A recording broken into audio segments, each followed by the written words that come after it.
vendégeink, még egy nagyon pici türelmet kérünk, a Kolárói Kulturális Kör elnöke szeretne önökhöz szólni itt ezen a rendezvény helyszínen.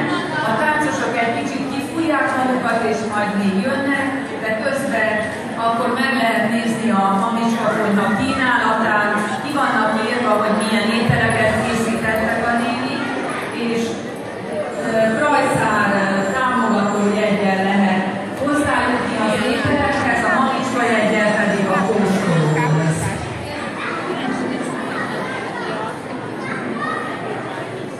Jó napot kívánok! Kezdeném magyar nyelven egy pár mondatot.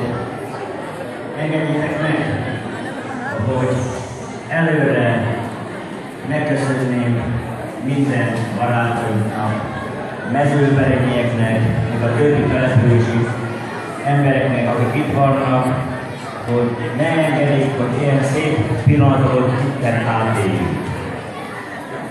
Köszönjük, hogy lehetünk ilyen jó hangulat, megmondom olyan szépen partiban, hogy tudunk szórakozni, tudunk barátkozni, és talán tudunk szeretni.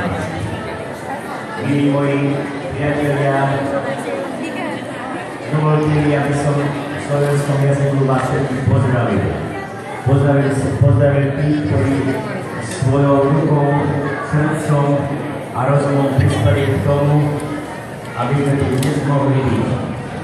Ďakujem vám vopred za milé pohostenie, privítanie a za všetko, čo tu všetko s vami môžeme s láskou, s priateľstvom a myslím si, že s tou najväčším dárom, ktoré môže byť spolupatričnosťou s vami prežiť. Ďakujem vám všetko. Köszönjük szépen!